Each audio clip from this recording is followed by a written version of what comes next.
fazer algumas observações agora. Eu acho que o deputado Fernando Ferro tem razão quando ele contesta a sua observação a respeito da questão climática vis-à-vis do governo brasileiro. Eu, durante muitos anos, tenho liderado movimentos em relação à questão ambiental e à questão climática. Era extremamente crítico do nosso governo até a Conferência de Copenhague.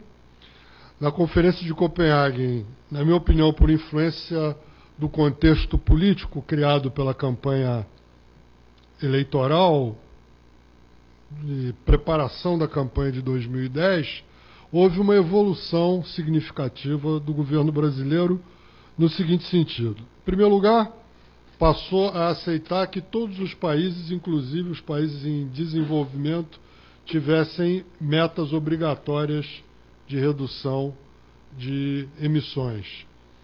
Em segundo lugar, passou a aceitar que, desde aquele momento, já se fixasse metas de redução voluntárias no agregado, não como previamente, e até hoje, no caso da China e da Índia, emissões, intensidade de emissões por ponto percentual do PIB, mas corte de emissões no agregado.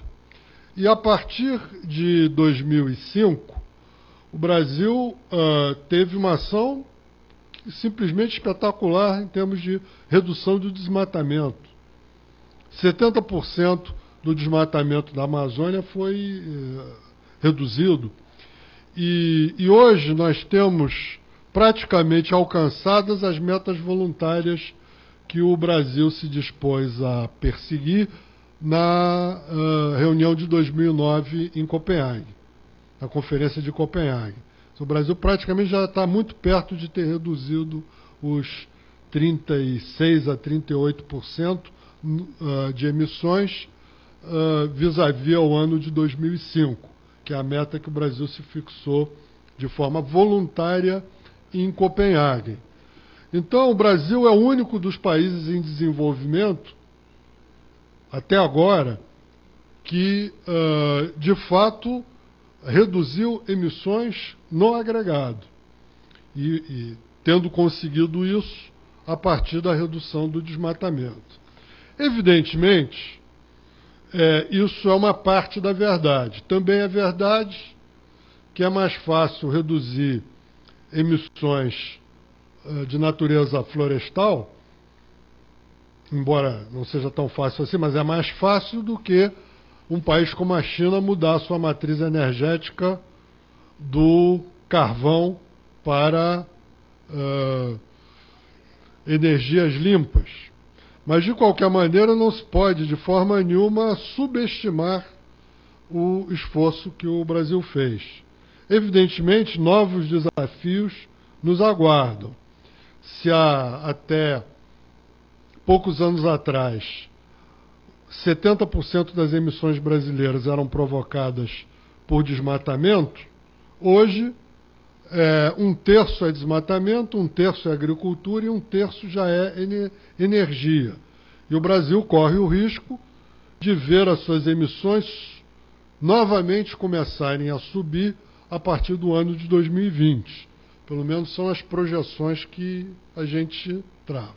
Então é evidente que haveria muita coisa a mais que o governo brasileiro pudesse fazer em relação à questão climática. Sobretudo na questão das energias limpas, de fato, a gente tem um problema em um dos nossos ministérios, que é o Ministério de Minas e Energia, onde há uma equipe que não é que propriamente seja de negacionistas climáticos, mas são um pensamento tradicional que basicamente valoriza a ideia de carvão, barragens e nuclear e despreza a questão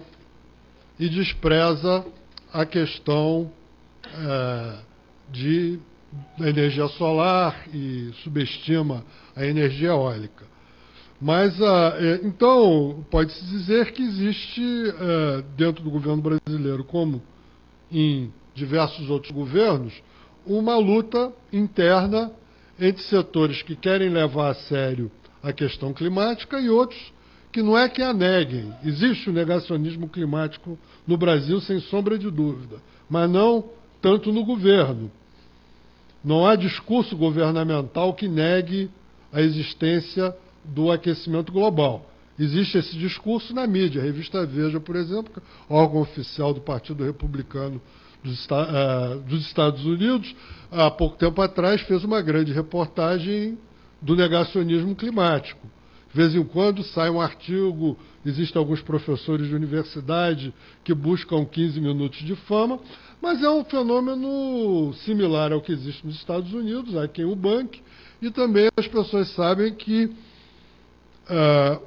uma tese desse tipo, da mesma forma que dizer que cigarro não dava câncer nos anos 60, ela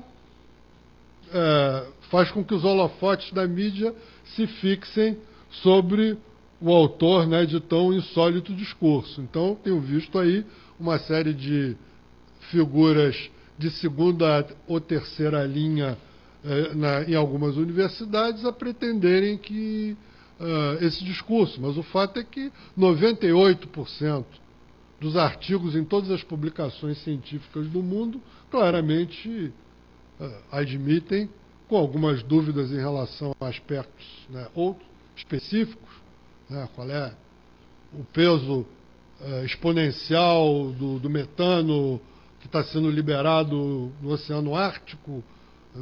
Há uma série de incertezas, mas não há dúvida a respeito de que a ação da economia humana é responsável pelas mudanças climáticas. Então, em relação à questão da Europa, eu só queria dizer o seguinte: a Europa tem, em quase todos os países europeus, tem disciplinadamente reduzido as suas emissões desde 1997, desde o Protocolo de Quioto. Uma parte dessa redução foi alcançada através da deslocalização de indústrias altamente emissoras. E eu tenho um exemplo na minha cidade do Rio de Janeiro. Nós ali recebemos uma fábrica